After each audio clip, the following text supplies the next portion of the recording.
In Alaska, the word subsistence has become a catch-all for a complex legal and political situation around who should have priority hunting and fishing, and when.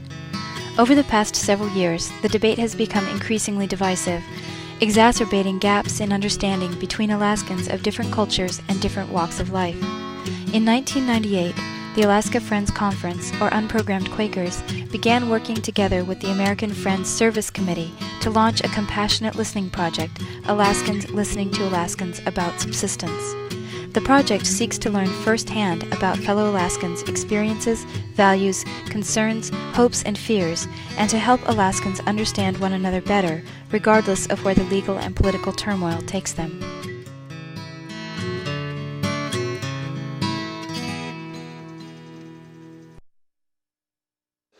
And starting out with the people that say, well, you're going out to kill. Well, that's true. But these same people that don't like me go kill a moose or caribou, whatever it happens to be, will go down to Sullivan's and order a steak.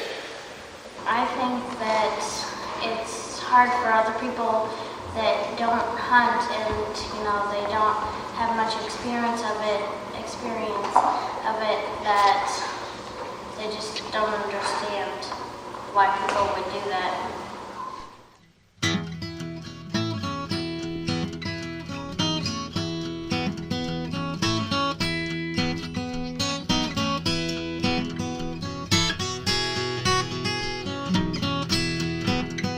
For some, the issue hinges on what other resources are available in each community in terms of employment, affordable groceries, and the like.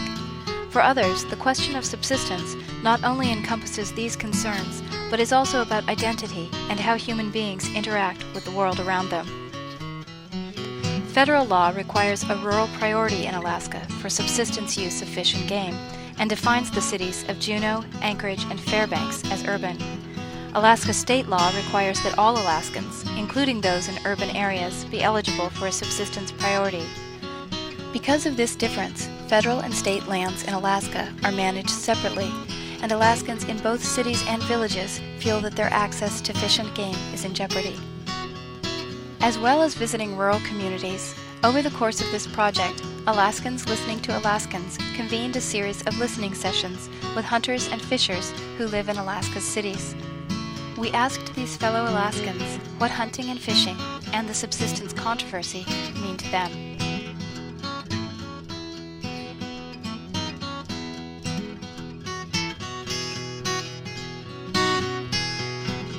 It couldn't be more than a month or two ago when our now 33-year-old son said he can remember so distinctly how I asked him one day to go out and get a couple grouse for supper, and he did that.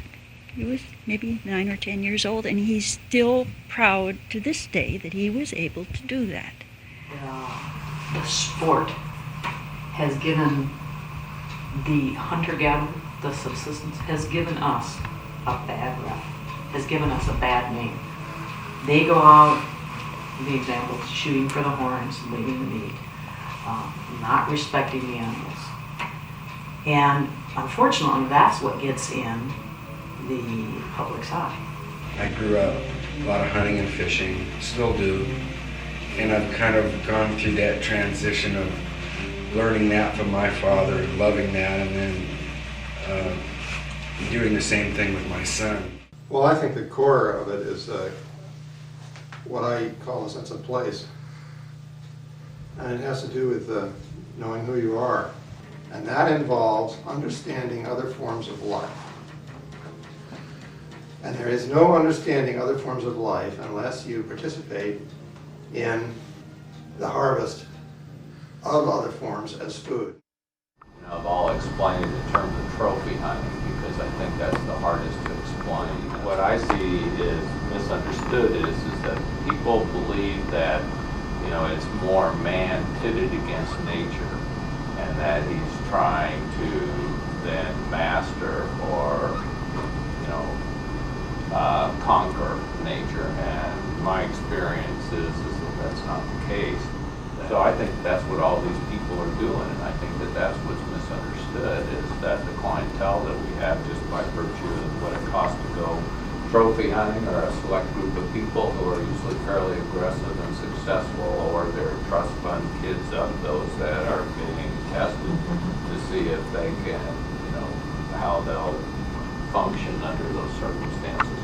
So I believe that there is that misperception of those who don't hunt, who see that here are people who have all the advantages of modern technology to go out and slay this wild animal that feeds their ego.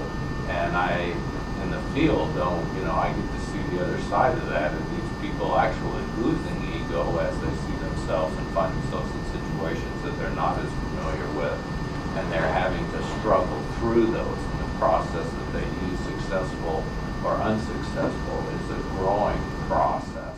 To me, what they all share is a sense of humility that comes when you feel a part of a world in which you are no lesser or of greater importance than the other parts. And it is the allowance of that to continue that is important. The first time I really woke up to the big picture was coming from the desert in Arizona and sitting on the bank of the Lower Yukon River and realizing how much I had been missing. There was big water out there and stuff I had never heard about, sea mammals, migratory birds all over the place, and a whole culture I knew nothing about that was a large part of the culture was about harvesting all these creatures. And that was an eye-opener. But over the long term, every event of harvest falls into the pattern of subsistence and becomes quite a strong touchstone, especially for a non-religious person. I recall my boy catching his first fish and and it was a Irish lord or something, and he was starting to mistreat it, and that's when it started for me in terms of teaching. We don't get to impose a set of aesthetics on the creatures.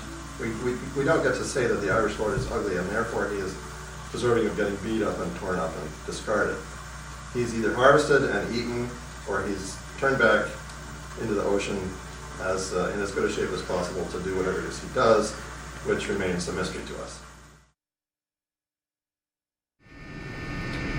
Sharing meat has been very important to my family throughout my recollection. This last Christmas was the first time in over 30 years that all of my family was together for Christmas. My siblings and my parents and I. The thing that I shared with them, all of the gifts that I had, was all meat and fish from Alaska. Not only that, but it was all meat and fish that I had acquired. To me, this was more important or more significant than giving some high value, dollar value type of gift. And I think Eric brought up a very good issue that ties it all in for me, and that is respect. Whether in the harvest of the roots, my teacher taught me that we say a prayer to the tree. Now, if you're a pious person, you would say it's against God. But in fact, to say a prayer to the tree is asking forgiveness for what you're about to do. Taking the roots, because we have without, and the roots have an abundance, and we hope that it's okay to share. And in the same line of respect, when I was in Germany a few years ago, I was fortunate enough to be included on a deer hunt. And even though I didn't get to pull the trigger, I watched this German, before he did anything else, he went over to a local tree and he took a sprig and he put it in the deer's mouth. And his culture, it was giving the animal its last meal, which in my opinion is the ultimate form of respect, whether you call that religious or not. I don't understand that when we go out hunting, it's not like we just walk into a barn and pull out a cow and a moose and say, okay, it's your day to die. We actually have to hunt, and there's work involved, and that the meat actually is what we use to live.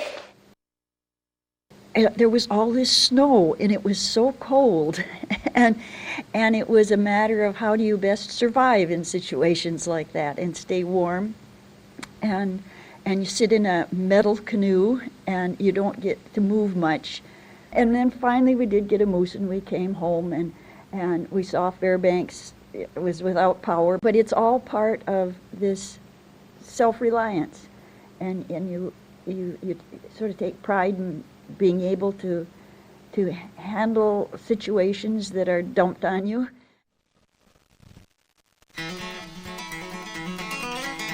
With lifestyles that cover a broad spectrum from homestead to townhouse, the vast majority of urban Alaskans do have access to city amenities. But a handful of people live remotely in places defined as urban. Virgil Davis and his family of 8 are among them.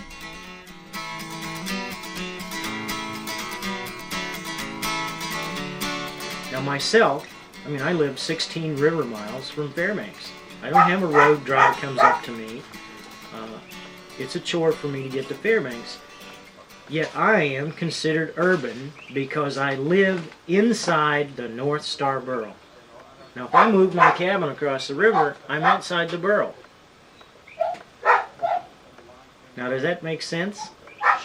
That's something that I think people have to think about. We had to give up our dogs. We couldn't fish for them anymore because we live inside the North Star Borough. It's because Fairbanks is the major city in this huge borough. And a lot of the borough is remote. It really is. You cannot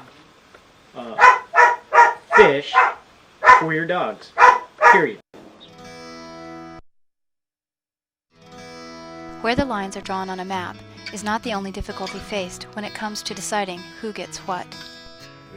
The king crab resource right here within 10 miles out of Juneau is one of the most special resources like that. There's very few places in the world, period, where you can get king crab like are out there.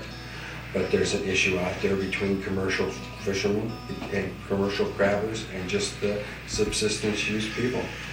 And I know some of the local crabbers in town, and they feel like their livelihood's being taken away from them. If it was just the local fishermen that fish crab here, I think it'd be plain enough for them as a subsistence. But the only trouble is it's a big resource out here. When they open the crab fishery up, all the boats from Petersburg, all the boats from everywhere else come up here. I just wrote basically when the Board of Fish and Game was talking about this issue, I said, to me it's pretty simple.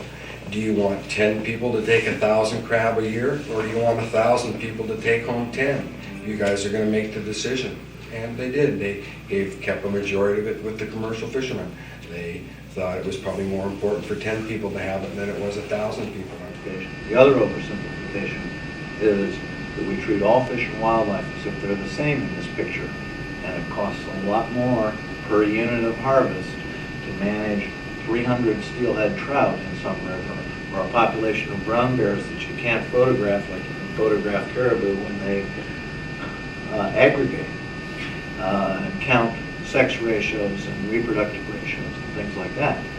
It's very much harder to manage some populations of critters than it is other populations of critters. And to have a statute that just simply says fish and wildlife is another level of gross oversimplification, and we are not going to keep our diversity if we are so simplistic about it. The nature of life is not neat and tidy. Life is a mess. So species bloom, they die out, the white-tailed deer take over, unless some mechanism controls them, like predators or a subsistence harvest of some sort. We take all the king crab out of the Bering Sea, and the pollock sweep in and fill the ecological niche, and the king crab can't come back. life doesn't care about all the things that we care about. Life just goes for it. And so a well understood harvest, to my mind, is not a moral issue. It's not a problem. Because of the ultimate messy nature of it. Part of the balance of life involves population levels, and human population levels have exceeded any rational, sustainable level. So it starts from ground zero as a mess, because there's too damn many of us. So we have to bring thought to the process of management of other life forms, or it'll end up in a huge problem, and the problem will be biological. It might manifest itself in politics, but it'll be biological. I think there's enough game in Alaska to provide subsistence to all the people that want to do that. But how you do that in a fair way to everybody is just about impossible. Now, in order for me to take my caribou this year, I have to sit on the dotted line and hope that the boo decides to migrate over. If they don't, I'm not allowed to take, because I don't live in that village. And I have a problem with that, because that's my sole source of meat. I don't buy any commercial meat at the store. And I didn't have a good year with deer, so I'm looking forward to it. And it's not going to happen this year because they're not on the right side of the river. There's a great story that a lady told at a Board of Game meeting once years ago. She was a lady from the Kobuk River, and she came to the Board of Game because there was proposals about hunting up there, and when she spoke to the board, it was obvious she was not real comfortable. She was kind of nervous doing this. But she had her courage up, and she said, well, we're really concerned about all the hunters that are coming in here. And we think they're getting too much of the game. They're from somewhere else, or from Fairbanks or wherever, and they come by airplane and so on. And there's just so many that it's going to take the game away, and we aren't going to be able to get any. So one fellow on the board was listening, and he said, well, you said there were a lot, and I'm wondering what you mean by that. And she said, well, gosh, I don't know. I couldn't count them all. Well, he said, was there 100 or 10? And she said, probably more like 10. But, she says, they all had beards and big guns. And you know what she expressed there was not really something about how many hunters there were. It was about that they were different, and they were strangers, and they were not comfortable with them. They didn't understand them. They presumed that those visitors didn't understand the local folks. And that's a pretty normal human reaction, and it's pretty pervasive. I hear people that are talking about an Alaska that is rapidly disappearing, and I think I'm every bit as sad as those people are, that so many of the basic values in living on the land are changing so rapidly. And I think the subsistence issue sometimes is a lightning rod for all of the drastic change that's coming down in Alaska and in many parts of the bush, and with cultural changes that are far too rapid for people to keep up with.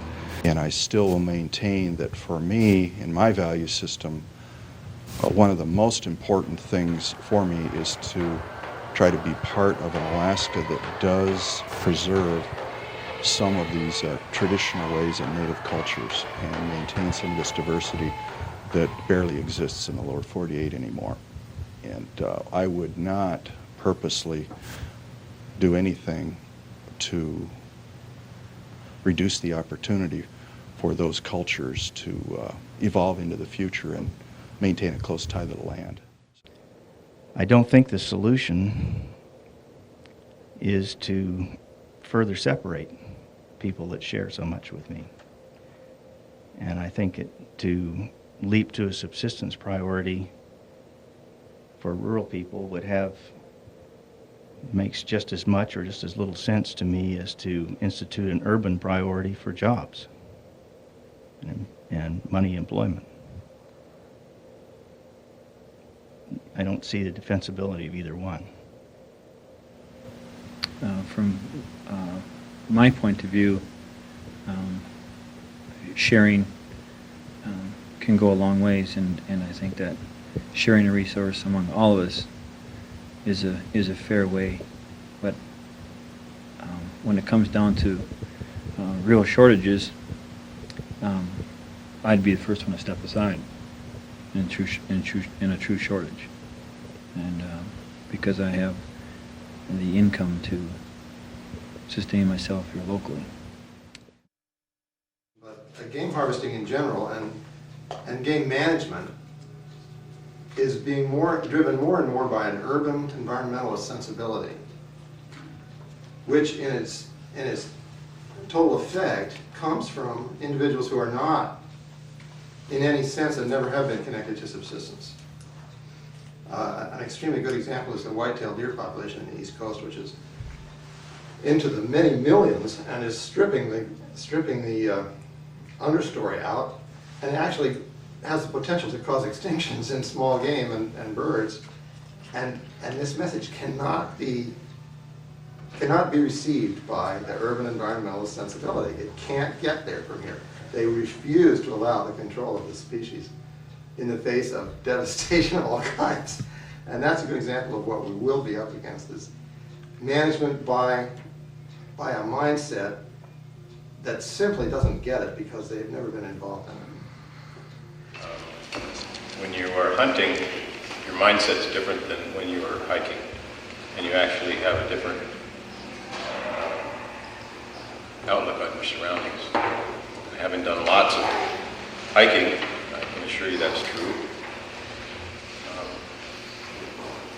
It's adventure, and I think a lot of people are convinced, people that don't hunt are convinced that hunters hunt to kill things, and that's sort of an offshoot of what happens when you hunt. It's the primary objective, but at the same time, that's not at all the only thing that occurs. I run into a lot of questions in my circle of friends as well about hunting and about why take the family out to do something like that.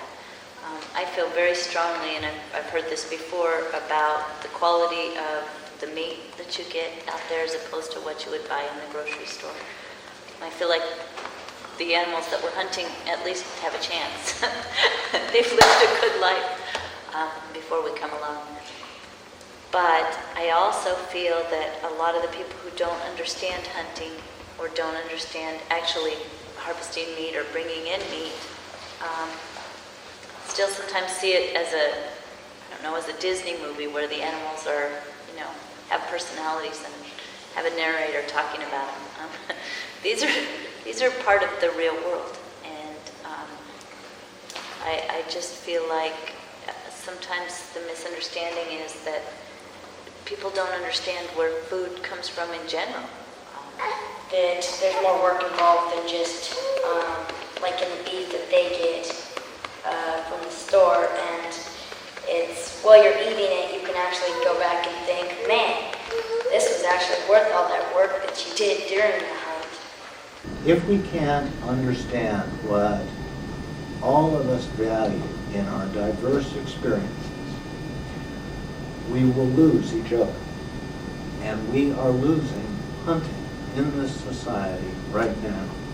And probably one of the things that I am most afraid of in this picture is the rise of urban orientation towards nature and the loss of agrarian orientation towards nature and the loss of real hunting skills among many of our people and the loss of newcomers into hunting. In any case, a sense of place is the key to it. Every individual has to do what they can to understand their place in the world. And it has to be fairly simple. I can't live my life in the midst of huge and unknowable complexities Going out in the spring, getting a big king salmon, having dinner having a nice fish dinner, that's a fairly simple process. And as long as it doesn't threaten the species of king salmon from being eradicated from the earth, it should be possible to do that without having to spend a huge amount of time worrying about the politics and the licensure and who I'm taking the king salmon from and all that stuff. That's it should be simpler than it is.